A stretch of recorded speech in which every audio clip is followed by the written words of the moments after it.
Darkness fell over Jerusalem, but it wasn't just the arrival of night. It was the arrival of something far worse. In the 3rd year of Jehoiakim's reign over Judah, a ruthless force loomed on the edge of the land. Babylon had risen in full force. Its armies crushed the city gates. The holy sanctuary was defiled. Nobles and holy men were bound and silenced by the dust of defeat. Among the captives was a young man whose life would reshape the future. His name was Daniel. But this isn't only about one prisoner. It's not simply the tale of a visionary in exile. This marks the beginning of a hidden battle between earthly powers and divine decrees. It's a distant echo, a message stretching across time. Some believe Daniel recalled ancient events. Others claim he glimpsed the end of days. What if those long-hidden messages are now coming to pass, and only the wise will truly grasp it? Jerusalem blazes. The clouds above grow thick and black, as though even the sky mourns the destruction below. Among screams, the clash of metal, and the sound of crumbling stone, Babylon's army pushes forward without pause. Nebuchadnezzar, ruler of Babylon, watches the sacred city fall. There is no pity in his gaze. Near him, scribes record names, valuables, and commands, choosing the brightest youth to be separated from the rest. From the shattered city, 4 boys are seized: Daniel, Hananiah, Mishael, and Azariah. Though their garments are torn, their eyes remain brave. They are led into a land unknown, where their language, identity, and beliefs will face trial. In Babylon's core, the royal palace opens wide, like the jaws of a beast ready to devour. Under the supervision of Ashpenaz, chief among the king's servants, their names are changed. Daniel is called Belteshazzar. Hananiah becomes Shadrach. Mishael is renamed Meshach, and Azariah is now Abednego. Inside the learning chambers, the table is full of fine food, rich meats and sweet wine. But Daniel hesitates. This wasn't just about meals, it was about loyalty. These offerings had been blessed in honor of Babylon's gods. With boldness, Daniel approaches Ashpenaz. The official wavers. He respects Daniel but fears the wrath of Nebuchadnezzar. Daniel calmly proposes a trial. Test us for 10 days. Let us eat only plants and drink only water. Then compare us with the others. Ashpenaz agrees. The 10 days pass. Daniel and his companions appear stronger and healthier than all the rest. Impressed by their results, Ashpenaz permits them to continue their chosen diet. As time moves on, the God of Israel rewards the young men's devotion. They surpass all others in learning, understanding, and insight. Daniel, however, receives something even greater: the ability to explain visions and dreams. After 3 years of education, the young men are summoned before King Nebuchadnezzar. The royal hall is vast, shining with gold and grandeur. The king examines them closely, questioning and challenging their minds. When the meeting ends, he rises and announces, "No one in my entire court equals these 4. He gives them positions of high responsibility. Daniel, especially, captures the king's personal attention. Yet their calm does not last. A deep unrest shakes Babylon's ruler. One night, Nebuchadnezzar wakes suddenly, drenched in sweat. His heart pounds. He tosses and turns, gasping for air, trying to grasp a fading image. But the dream slips away like fog.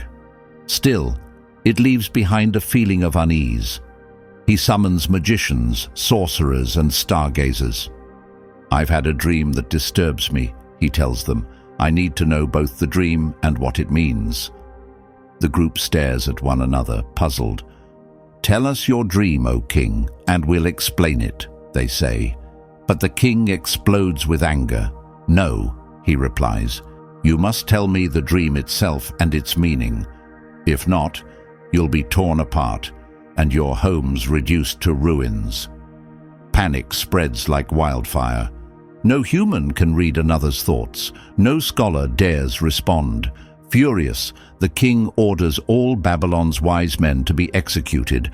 When Daniel hears of this command, he seeks out Arioch, the guard commander leading the executions.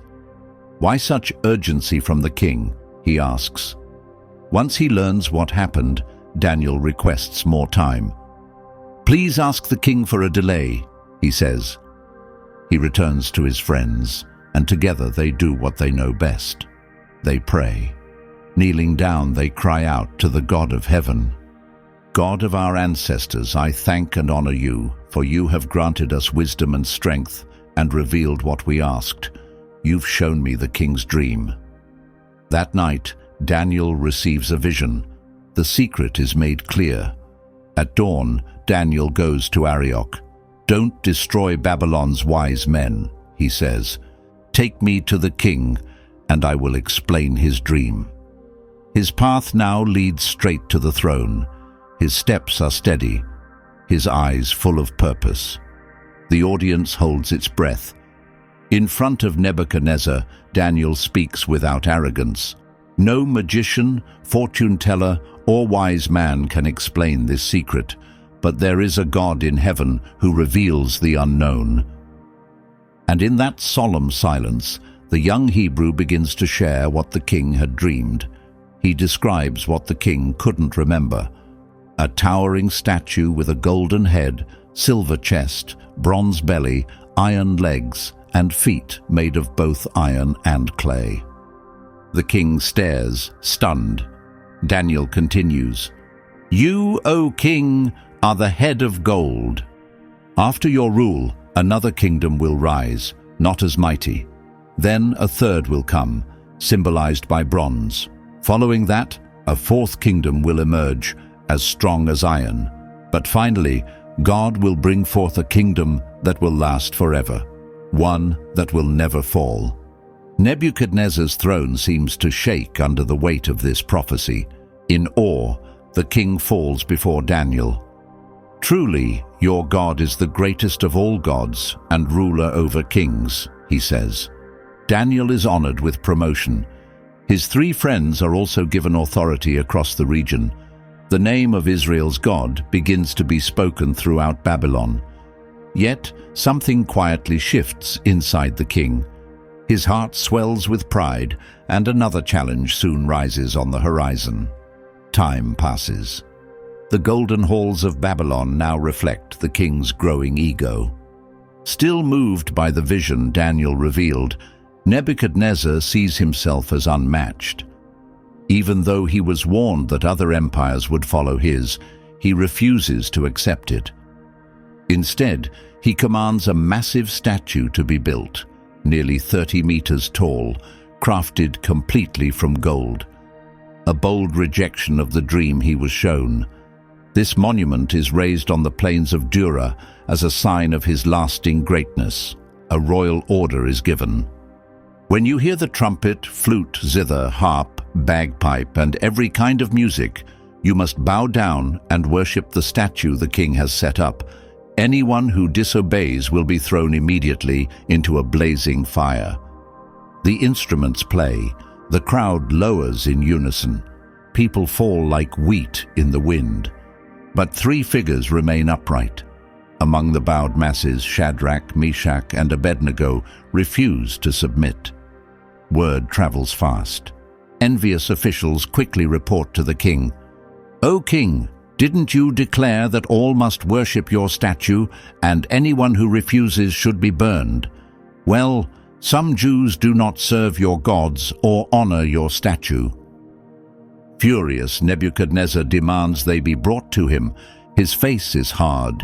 He offers one last chance. "Is it true you will not worship my image? If you bow now, all will be forgiven. But if you refuse, you'll be thrown at once into the fire," the king warns. "And what God could possibly rescue you from my power?" Shadrach, Meshach, and Abednego answer without fear. "O Nebuchadnezzar, we don't need to explain ourselves to you.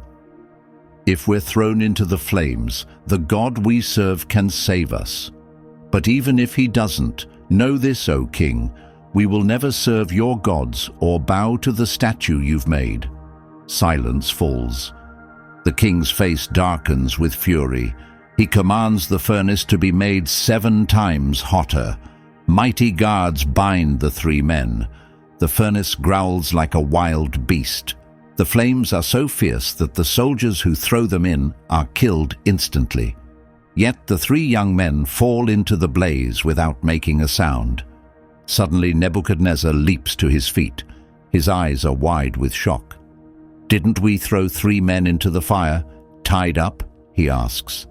"Yes, O king," the advisors reply, "but I see 4 men, loose, walking unharmed in the fire, and the 4th looks like a divine being."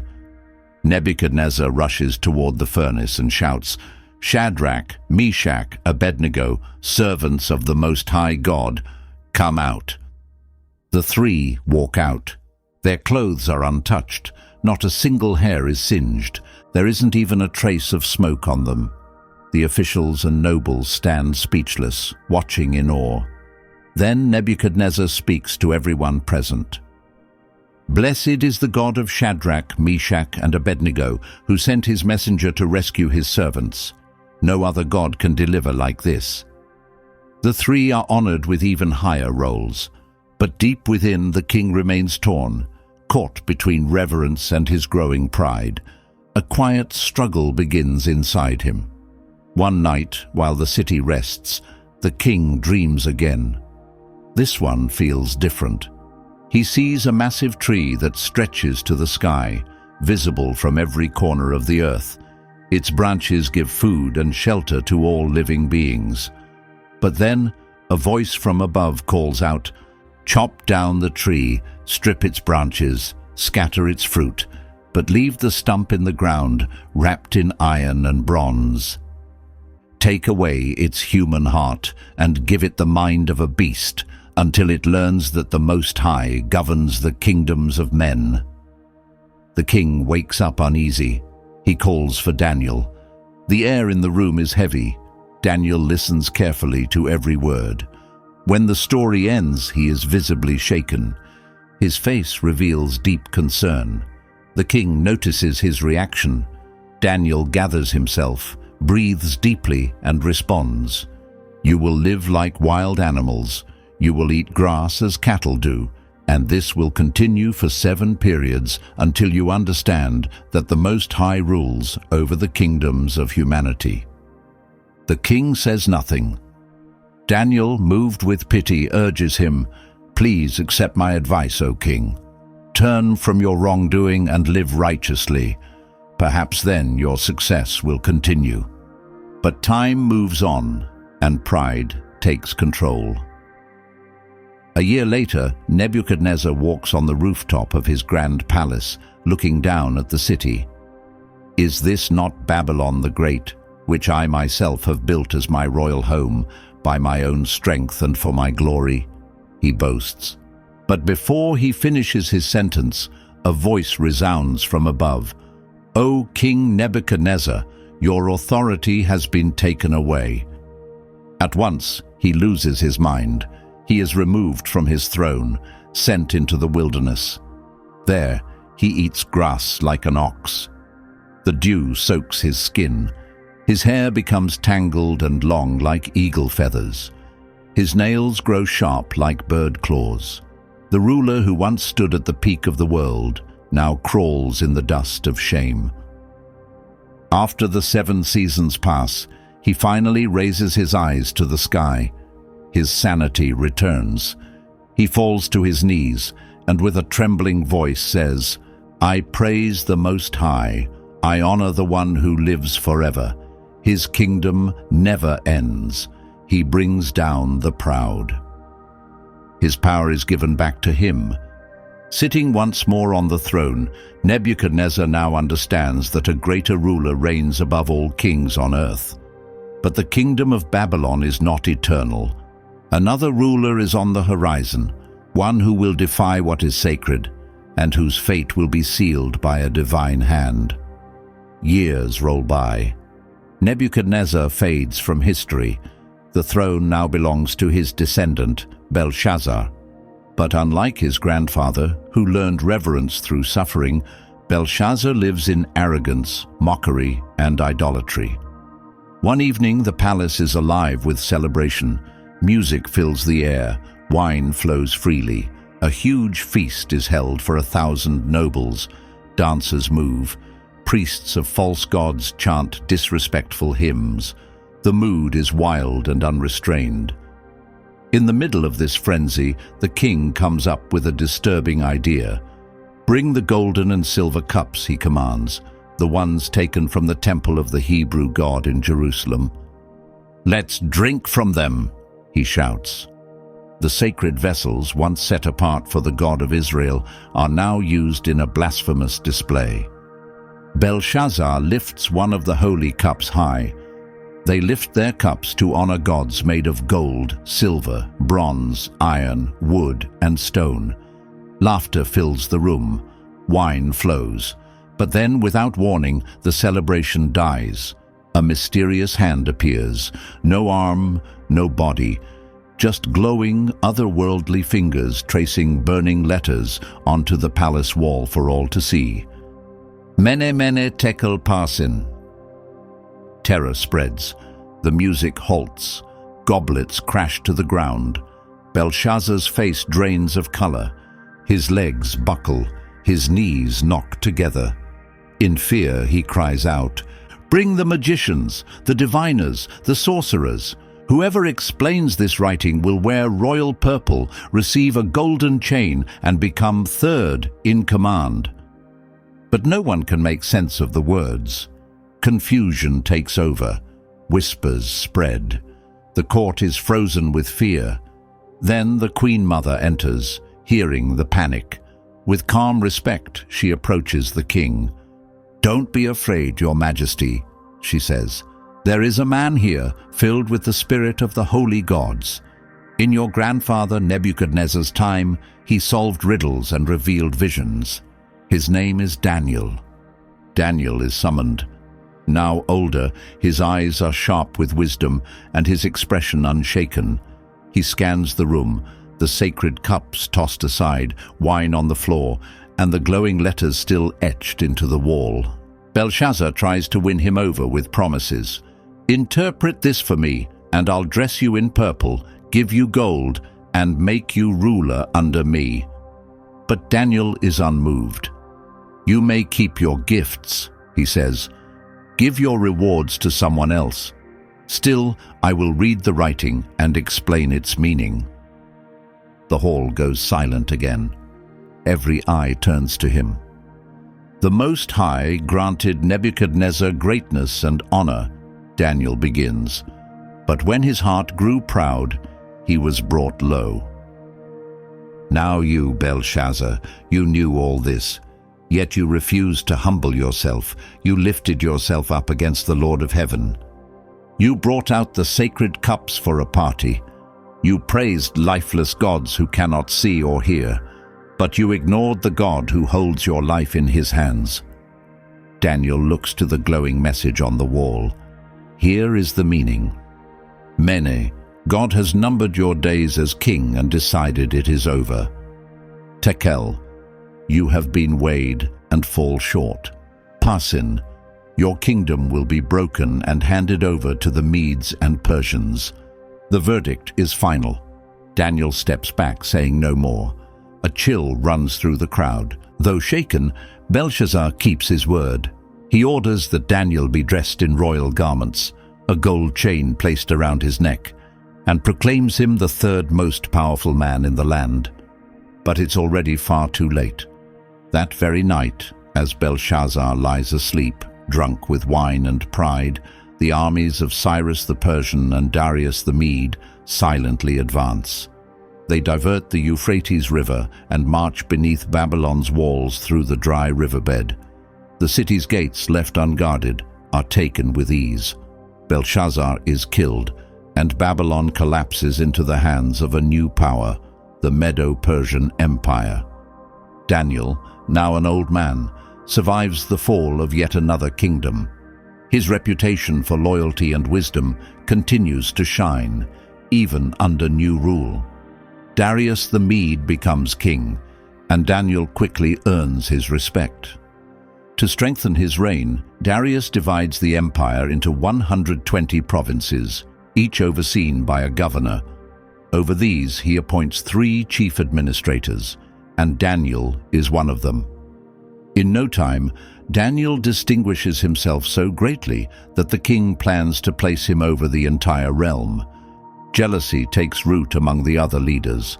They scheme behind closed doors, searching for something to use against him. But they find nothing. No dishonesty, no carelessness, not even a single flaw. "We'll never catch him," they whisper, "unless we target his faith." So they hatch a plan, cloaked in false praise. "O King Darius, may you live forever," they say. "We suggest a royal law. For the next 30 days, anyone who prays to any god or man except you, O king, shall be thrown into a den of lions." Flattered, Darius agrees and seals the decree, unaware that Daniel is their true target. When Daniel hears the new law, he doesn't change a thing. 3 times a day, just as always, he kneels before the open window facing Jerusalem and prays to his God. Spies watch him and rush back to report. "Daniel, the exile from Judah, has ignored your command," they say. "He still prays 3 times a day." The news troubles Darius deeply. He tries all day to find a way to spare Daniel. But the law of the Medes and Persians cannot be undone. That evening, with a heavy heart, the king gives the order. Daniel is taken to the lion's den. "May your God, whom you serve faithfully, rescue you," the king says. A stone is rolled across the entrance and sealed. Darius spends the night in torment. He eats nothing, hears no music, and finds no rest. At dawn, he hurries to the den. "Daniel, servant of the living God," he calls out, "was your God able to save you from the lions?" And from the depths a voice replies, "O king, live forever. My God sent an angel to shut the lions' mouths. They did not harm me, for I was found innocent before him, and also before you." Overjoyed, Darius orders Daniel to be lifted out, unharmed. But the accusers are thrown in, and the lions devour them before they touch the floor. The king then issues a new decree: "Let all people worship and honor the God of Daniel, for he is the living God, and his kingdom will never end. His reign will never be destroyed. His authority has no end." Daniel's faith now burns more brightly than ever, but even he doesn't yet realize that his greatest revelations are still to come. Visions that reach far beyond his lifetime, scenes of the end of days, stretching across empires and centuries. The days of royal service and courtly decisions are now behind him. Daniel is elderly. The energy of youth has faded, replaced by wisdom etched into his features. Though still honored in the upper ranks of the empire, his focus shifts inward, his nights spent in quiet reflection, fasting and prayer. But the calm surrounding him is soon shaken by something deeper. God begins to uncover mysteries. One silent night, Daniel falls asleep in his room. The curtains rustle with a gentle breeze. Suddenly he wakes with his chest pounding. He's just seen something beyond human language. "In my dream," he says, "I saw the 4 winds of heaven churning the vast sea, and from the waters rose 4 enormous beasts, each one unlike the others. The first looked like a lion with wings like an eagle. As I watched, its wings were torn away. It was lifted upright and given a human mind. The second was like a bear, tilted to one side with 3 ribs in its mouth. A voice commanded it, 'Get up, consume much flesh.' Then I saw a third beast, like a leopard, with 4 wings and 4 heads. Rule was handed over to it. But the 4th beast was unlike anything before it, terrifying, powerful, impossible to stop, Its teeth were of iron. It crushed and devoured everything in its path and stamped whatever was left. It had 10 horns. As I stared, a smaller horn emerged, pulling out 3 others. It had human-like eyes and a mouth full of arrogance. As Daniel watches, the scene shifts. He sees thrones being set in place, and then he appears. The Ancient of Days takes his seat. His robe is white as snow, his hair like pure wool. His throne burns with flames, and a river of fire flows before him. Thousands minister to him. Countless millions stand in attendance. The books are opened. Daniel trembles. The smaller horn continues its proud speech against the Most High. But then something else appears. "I saw one like a son of man," Daniel whispers, "coming on the clouds of heaven. He approached the Ancient One and was brought before him. And to him was given power, honor, and a kingdom that will never be destroyed." Daniel wakes, drenched in sweat. He drops to the floor, shaken. His thoughts swirl with unease. His soul is heavy. But God is not finished. Another night falls. Another vision comes, this time more symbolic, more intense, centered on conflict and prophecy. He sees a ram with 2 tall horns, one larger than the other. It charges westward, northward, and southward. No creature can stand against it. Suddenly, a goat comes from the west, bearing a single striking horn between its eyes. It rushes over the land without even touching the ground. With great rage, it crashes into the ram and crushes it. The goat becomes stronger, but its large horn breaks off. In its place, 4 smaller ones grow. Out of one of these rises a tiny horn, which grows rapidly in strength. It throws down the armies of heaven, brings stars to the ground, desecrates the sacred place, ends daily offerings, and even thrives while acting in defiance. Daniel hears a voice ask how long this vision will last. How long until the sacred place and the armies are no longer trampled? The reply is, for 2,300 evenings and mornings. Then the holy place will be restored. Daniel wakes up, drained and weak. He stays sick for several days, shaken by the vision. Its meaning isn't immediately known, but God begins to provide understanding. Later, during the reign of King Cyrus of Persia, Daniel turns to the sacred texts.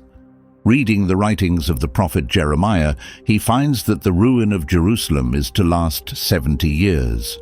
This realization strikes him deeply. He puts on sackcloth, covers himself in ashes, and prays with urgency.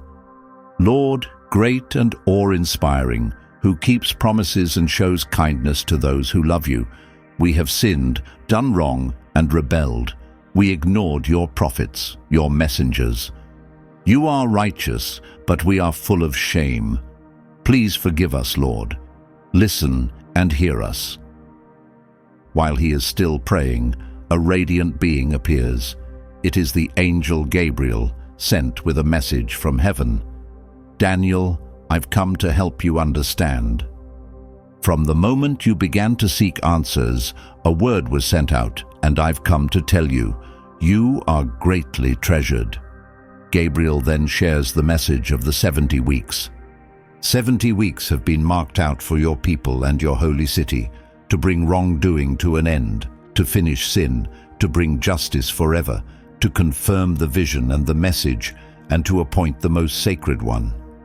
Daniel pays close attention.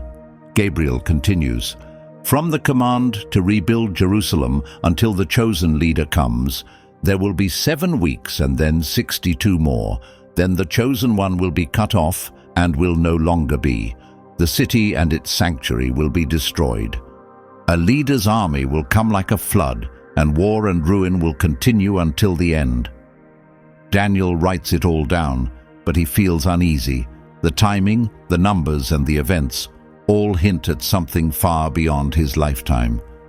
He sees, still in vision, a period of deep trouble awaiting God's people, but along with it, he hears a promise. Those with wisdom will shine as brightly as the sky, and those who guide others toward what is right will sparkle like stars that never fade. Once again, Daniel wakes up. Soft morning light filters through his window. He sits in stillness, wrapped in thought. His face shows the signs of someone who has seen the unseen, and his eyes carry the depth of one who has glimpsed across ages. But one final vision remains, a clash between heaven's warriors and the powers of evil. It is the ultimate revelation, one that will conclude his role as prophet and remain sealed until the end of days. Daniel stands at the edge of the final and greatest vision of his life.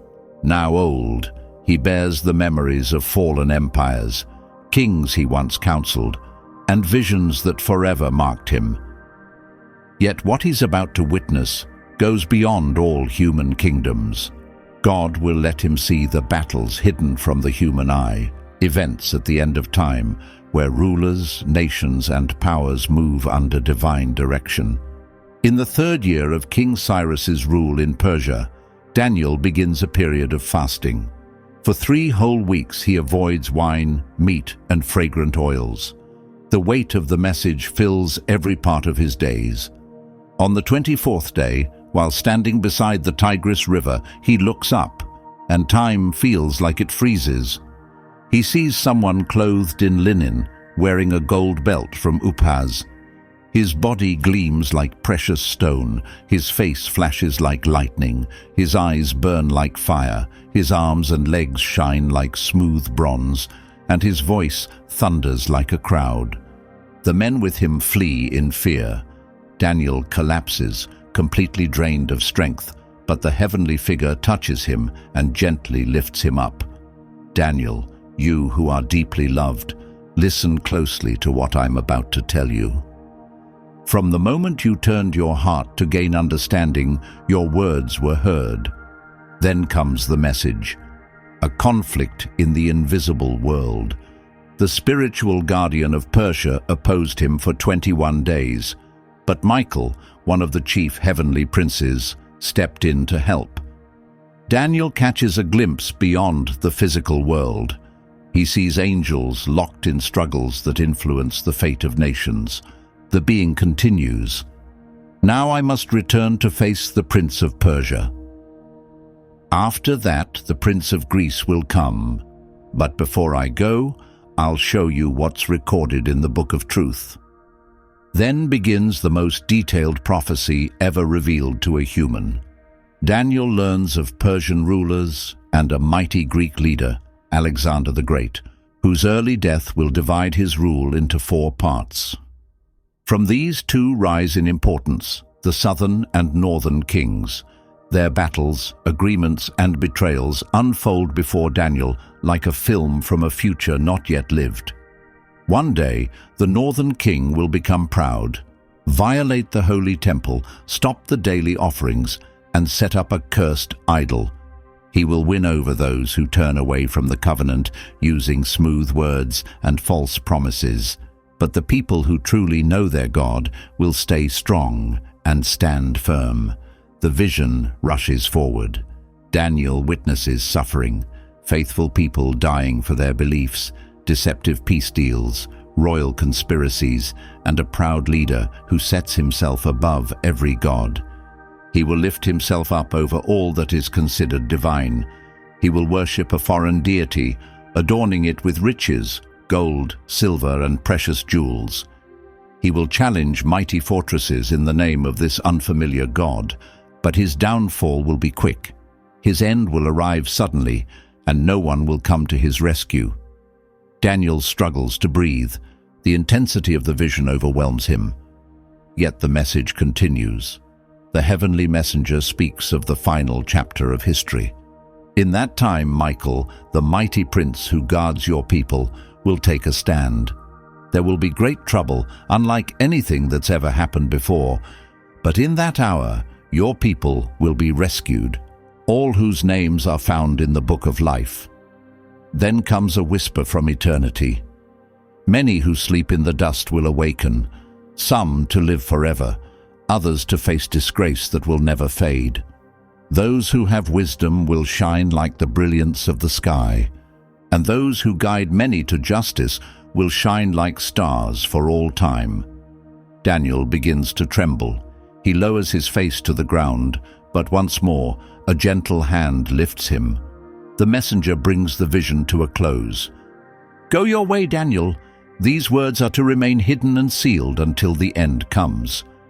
Daniel tries to grasp all he's heard, but the response he receives is clear. "Continue on your journey. You will find rest, and at the end of days, you will rise again to receive your reward." Stillness. The final scene shows Daniel alone in his room, looking out toward the fading Babylonian skyline, once ruled by mighty kings. His eyes, worn by time, now look ahead to an age where thrones collapse and empires vanish. But the everlasting rock will stand firm. On the wall, the last light of day flickers like shadows dancing. Daniel kneels once more, whispering softly, "Your kingdom stands forever, O Lord. Your rule will never end." And so ends the path of a faithful prophet, the exile who stayed pure, the man of wisdom who interpreted dreams and saw what others couldn't, the servant who prayed 3 times a day, even with death looming.